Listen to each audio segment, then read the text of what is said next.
मैं अमनराज आपका स्वागत करता हूं फिजिसिमैटिका के नए लेक्चर में, जहां पर हम ना केवल मैथ और फिजिक्स को पढ़ते हैं बल्कि उसे समझते भी हैं। तो हमारा अगला चैप्टर है बहुपद। बहुपद में हम 20 बहुविकल्पीय प्रश्न को करने वाले हैं। तो पहला सवाल देखते हैं, जो कि है निम्नलिखित में से कौन बहुपद है। सवाल को करने से पहले मैं आपको बता देता हूं कि कैसे आपको सवाल को अटेम्प्ट करना है, कैसे सवाल को करना है। सवाल को देखते ही आपको सबसे पहले पॉज कर लेना है, वीडियो को रोक लेना है। उसके बाद कोशिश करना है कि अपने से उस सवाल को आगे सॉल्व करें, आंसर लाने का कोशिश करें। 1 मिनट, 1.5 मिनट या आधा मिनट का टाइम दे उस सवाल पर, फिर जाकर आंसर के मिलान के लिए वीडियो को प्ले करें। फिर या फिर कमेंट कर दे कि 1 का आंसर सी, 2 का आंसर बी। चलिए पहले सवाल की तरफ बढ़ते हैं। निम्नलिखित में से कौन बहुपद है। तो बहुपद जो होता है, बहुपद का परिभाषा ये होता है कि चर की घात। ठीक है, दो चीज होता है, एक अचर होता है, एक चर होता है। तो चर की घात जो है वो धनात्मक हो, शून्य हो, ऐसा होना चाहिए। ठीक, तो चर की घात देखते हैं धनात्मक कहाँ पे है। पहले ऑप्शन में देखिए जरा,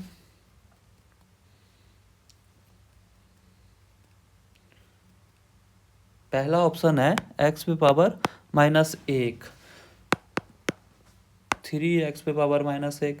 तो ये धनात्मक है क्या? चर की घात धनात्मक है? नहीं है। यहाँ पे देखिए दूसरे ऑप्शन में रूट को हम 1/2 लिख सकते हैं, ये भी धनात्मक नहीं है। तीसरा ऑप्शन अपना धनात्मक है, क्योंकि x की घात कितनी है? 2। ठीक, तो तीसरा ऑप्शन सही हो जाएगा। चौथा ऑप्शन अगर देखें हम, 1/x दिया हुआ है हमें, जो कि हो जाएगा 1/x बराबर क्या हो जाएगा? x - 1। तो ये भी गलत हो जाएगा। तो अपने पास ऑप्शन सी सही है। आगे बढ़ते हैं। दूसरा सवाल है, बहुपद 4x³ + 2x² - x + 7 की घात क्या होती है। घात बराबर होता है, बहुपद की घात बराबर होता है चर की सबसे बड़ी घात। चर की सबसे बड़ी घात।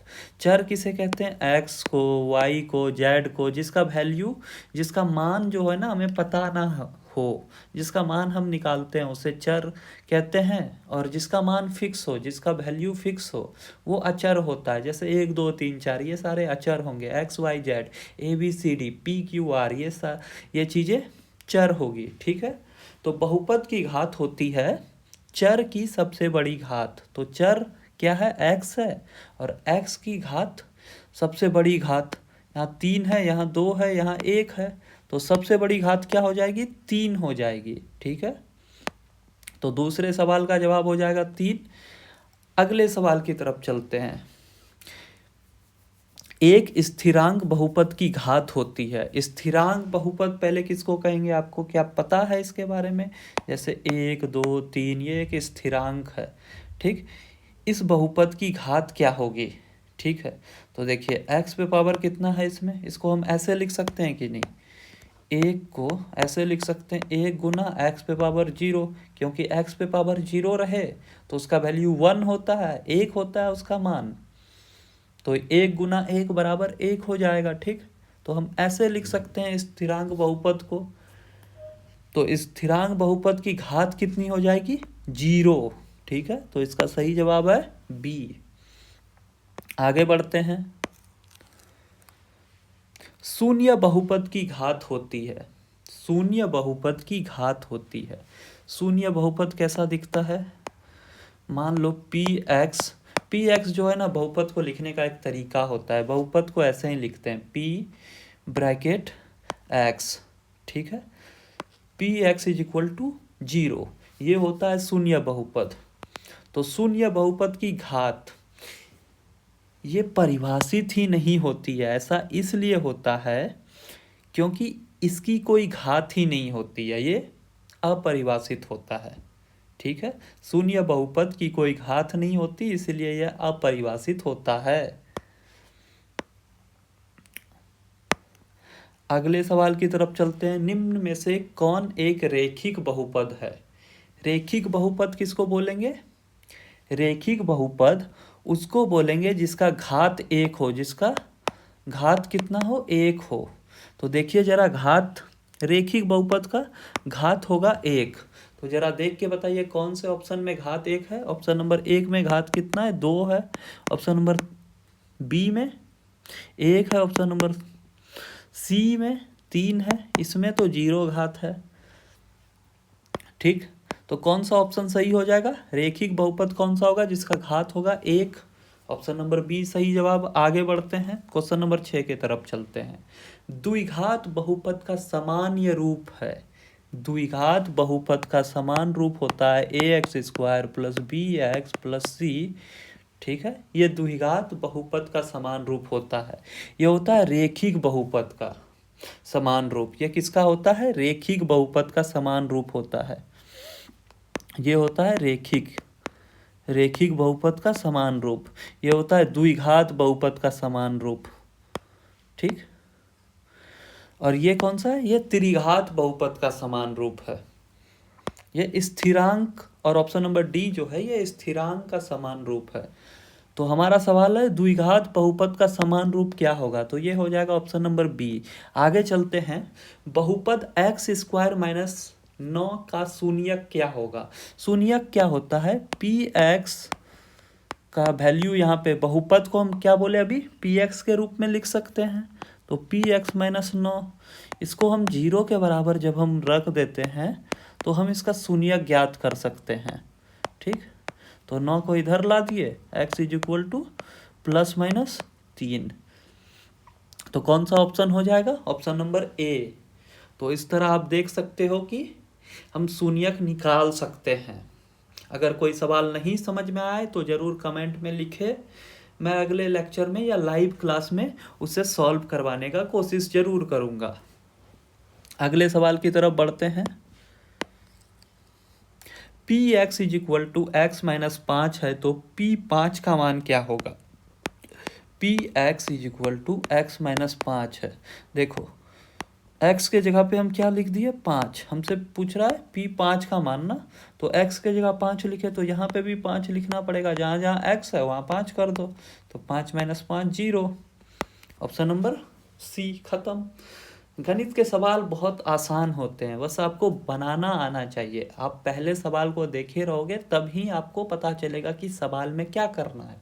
कोई भी ऐसा व्यक्ति नहीं है जो बिना पहले सवाल को बनाए हुए बिल्कुल सामने आपके एक नया सवाल सॉल्व कर दे। हर किसी को दिक्कत आता है। ठीक, आगे बढ़ते हैं। यदि p2 का मान बहुपद 2 का मान 0 है तो 2 क्या कहलाएगा, 2 कहलाता है उसका शून्यक। ठीक है, जैसे ये क्या है, बहुपद। ठीक है, ये एक बहुपद है ना, ये क्या है, बहुपद। ठीक, तो यहाँ पे x क्या कहलाता है, इसका शून्यक कहलाता है, शून्यक। ठीक है, तो p2 बराबर 0 है। ठीक है, p2 बराबर 0 है तो 2 क्या कहलाएगा, उसका शून्यक कहलाएगा। ठीक है, आगे बढ़ते हैं। शून्यक तभी होगा जब px या ऐसे हो, px = 0, बहुपद बराबर 0 हो तभी x शून्यक होगा। ठीक है, और किसी केस में ये शून्यक नहीं होगा। बहुपद जब 0 के बराबर होता है तभी x उसका शून्यक होता है। ठीक है, आगे बढ़ते हैं। एक रेखिक बहुपद के अधिकतम कितने शून्यक होते हैं। एक बात याद रखिएगा, जितनी घात किसी बहुपद की जितनी घात होती है उतना ही अधिकतम शून्यक हो सकता है। लिख लीजिए इस लाइन को अपने कॉपी में या जहाँ लिखना हो, नहीं तो याद कर लो। किसी बहुपद का जितना घात होता है उतना ही उसका अधिकतम शून्यक होता है। तो रेखिक बहुपद का घात कितना हो सकता है, रेखिक बहुपद कैसा दिखता है, ax प्लस b, या रेखिक बहुपद का घात होता है 1। ठीक, इसका घात कितना होता है, 1, तो इसका अधिकतम शून्यक कितना हो जाएगा, 1। घात बराबर अधिकतम शून्यक, याद रखना है, किसी भी बहुपद का घात बराबर अधिकतम शून्यक। इस बात को मैं 5-6 बार अभी बोल चुका हूँ, तो एकदम अच्छे से याद रखना है। रेखिक बहुपद के अधिकतम शून्यक होते हैं 1। ठीक है, आगे बढ़ते हैं। 11 नंबर का सवाल है, बहुपद 5 का ग्राफ होता है।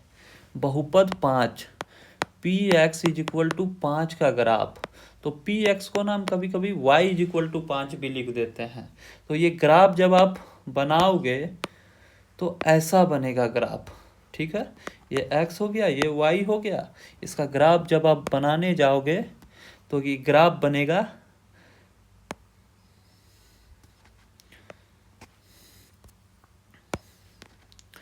y बराबर 5। ये गुलाबी लाइन जो आपको दिख रही है ये है y इज इक्वल टू 5 या पी एक्स बराबर 5 का ग्राफ। तो ये कैसा ग्राफ आपको दिख रहा है? एक्स एक्सिस के, एक्स अक्ष के समांतर रेखा पे। ठीक है, एक्स अक्ष के समांतर रेखा पे। तो 11 नंबर का आंसर हो जाएगा ए। ठीक है, आगे बढ़ते हैं। बहुपद एक्स क्यूब का ग्राफ किस प्रकार का होता है? ये देखो, आपके समझने के लिए मैंने दिखा दिया है, यहाँ पे एक फोटो ले लिया है कि एक्स क्यूब का ग्राफ ऐसा दिखता है। ठीक है, एक्स क्यूब का ग्राफ ऐसा दिखता है। ठीक, तो इसे कहते हैं वर्क रेखा। वर्क रेखा। ठीक, तो बहुपद एक्स क्यूब का ग्राफ किस प्रकार का होता है? वर्क रेखा होता है। ठीक है, आगे बढ़ते हैं। हमारा अगला सवाल है, बहुपद 2x² माइनस 3x प्लस 1 के पदों की संख्या। जितना जोड़ घटा हुआ है ना, वो पद को अलग अलग कर देता है। ठीक है, ये देखो, एक इसके सामने जोड़ है, एक यहाँ पे है, एक यहाँ पे है। तो ये जोड़ घटाओ गुना भाग ये ना पदों को जोड़ने का काम करता है या घटाने का काम करता है। तो अलग अलग पद होते हैं। तो पहला पद है एक 2x², ये पहला पद हो गया। ठीक है, दूसरा पद क्या हो जाएगा? 3x। तीसरा पद क्या हो जाएगा? 1। ठीक है, ये 3 पद हैं अपने पास, ये 3 पद हैं। यहाँ पे माइनस भी आप लिख सकते हो, माइनस 3x होता है एक्चुअली। 3 पद हैं, 2x² माइनस 3x 1।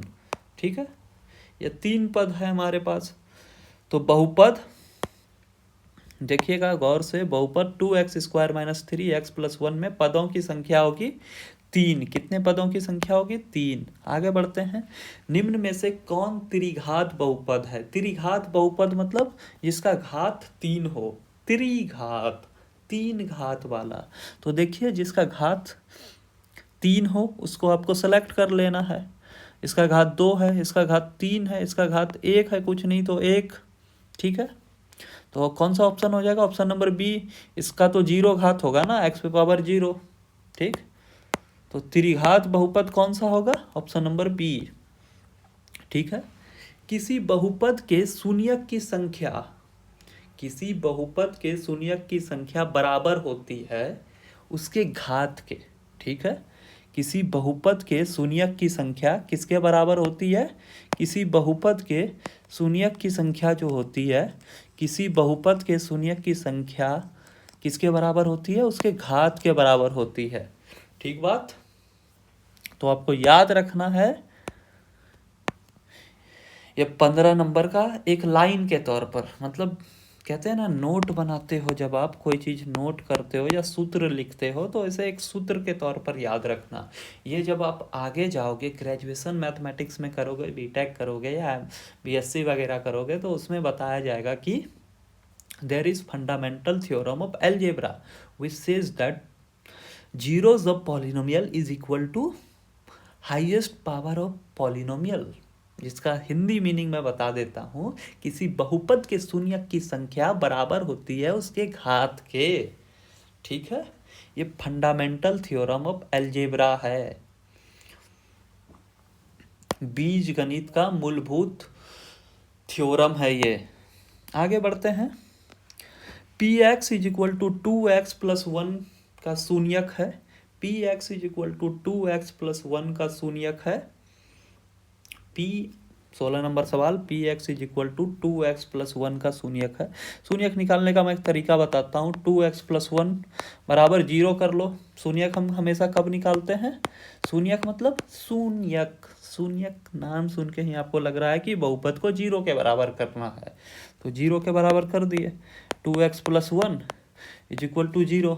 अब देखना आप, 2x is equal to -1, x is equal to -1/2, तो कितना शून्यक हो जाएगा भैया? x is equal to -1/2। Question number 16। I hope आपको समझ में आया हो। अगर कोई भी क्वेश्चन अभी आपको समझ में नहीं आया तो कमेंट जरूर करें।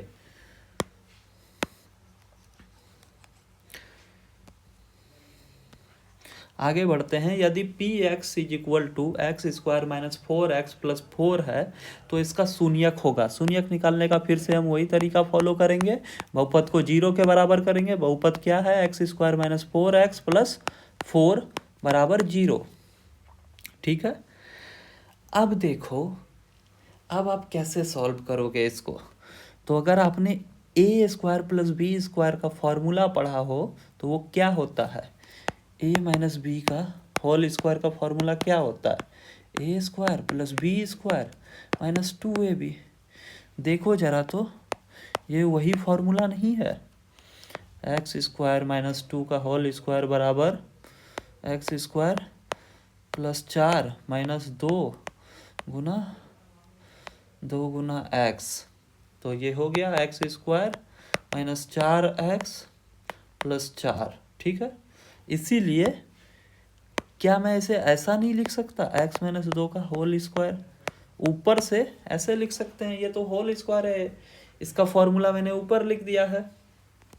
ठीक, आगे बढ़ते हैं। ये स्क्वायर है, इधर रूट कर दिए तो ये खत्म हो जाएगा स्क्वायर। ठीक, तो अपने पास x का मान कितना आ गया? 2 आ गया। ठीक, 2 होगा x का मान, और एक 2 होगा, क्योंकि 2 है ना हमारे पास, स्क्वायर 2 है, x - 2 का होल स्क्वायर है, इसीलिए 2 मान हो जाएगा। ओके, तो अपने पास कौन सा आंसर हो जाएगा? ऑप्शन नंबर ए, 17 का ऑप्शन ए। उम्मीद करते हैं आपको समझ में आ रहा होगा। अभी तक ना समझ में आए तो कमेंट जरूर करें। 18 नंबर सवाल है, बहुपद x² + 1 के शून्यक हैं। शून्यक निकालने का फिर से वही तरीका, बहुपद को किसके बराबर कर देना है? 0 के बराबर कर देना। x² + 1 बराबर 0, तो x² बराबर -1, x² बराबर रूट के अंदर -1। ठीक है। अब ये एक काल्पनिक संख्या है, क्योंकि मैंने इससे पहले वाले लेक्चर में बताया था, इससे पहला जो क्लास लिया था मैंने चैप्टर 1 का संख्या पद्धति का, तो उसमें मैंने बताया था कि ये एक काल्पनिक संख्या है। और मैं आपसे निवेदन करूंगा कि अगर आप पहले के लेक्चर नहीं देखे हो, इस चैप्टर में डायरेक्ट आ गए हो, तो इससे पहले के लेक्चर देख लो। मैंने केमिस्ट्री का भी लेक्चर का प्लेलिस्ट बना दिया है, वो भी देख लो अगर आपके पास समय है तो। और फिजिक्स का भी लेक्चर का प्लेलिस्ट मैं कुछ दिनों में डाल दूंगा, वो भी आप जरूर से देख लेना। ठीक है, सब चैप्टर को देखते हुए चलना है, इससे आपके बोर्ड एग्जाम की तैयारी बहुत आसानी से हो जाएगी। तो ये एक काल्पनिक संख्या है, कोई वास्तविक संख्या नहीं है। तो यहाँ पे पूछा x² + 1 का शून्यक क्या होगा, तो ये कोई वास्तविक शून्यक नहीं होगा। ठीक है, ये काल्पनिक शून्यक आ रहा है ना, इसीलिए सही उत्तर होगा ऑप्शन सी। आगे बढ़ते हैं। बहुपद का ग्राफ किससे संबंधित होता है? बहुपद का ग्राफ x और y के संबंध को दर्शाता है। जैसे यहाँ पे देखो, यहाँ पे ये x है, ये y है। x और y का ग्राफ, बहुपद x³ का ग्राफ ऐसा होता है। ये किसके किसके बीच में बन रहा है? x और y के बीच में बन रहा है ना, तो x और y का संबंध दिखा रहा है ये। ठीक, तो याद रखना है आपको कि बहुपद का ग्राफ x और y के बीच के संबंध को दर्शाता है। ठीक है, x और y के बीच के संबंध को दर्शाता है। तो यहाँ पे पूछा बहुपद का ग्राफ किससे संबंधित होता है? x और y दोनों से। क्लियर बात? यदि px² बराबर 0 हो x के लिए, सभी x के लिए, तो वो क्या कहलाता है? वो कहलाता है शून्य बहुपद। ठीक है, यहाँ पे बोला p x is equal to 0 है फॉर ऑल। ये उल्टा ए जो आपको दिख रहा है इसका मतलब होता है फॉर ऑल, इंग्लिश में इसको फॉर ऑल कहते हैं और हिंदी में कहते हैं सभी के लिए। सभी के लिए 0, सभी एक्स के लिए 0, फॉर ऑल एक्स। ठीक है, यदि पी एक्स बराबर 0 है सभी एक्स के लिए तो ये कहलाता है शून्य बहुपद। ये क्या कहलाता है? शून्य बहुपद। खत्म बात। उम्मीद करता हूँ आपको समझ में आ गया होगा। अगर कोई क्वेश्चन नहीं समझ में आया तो आप जरूर से कमेंट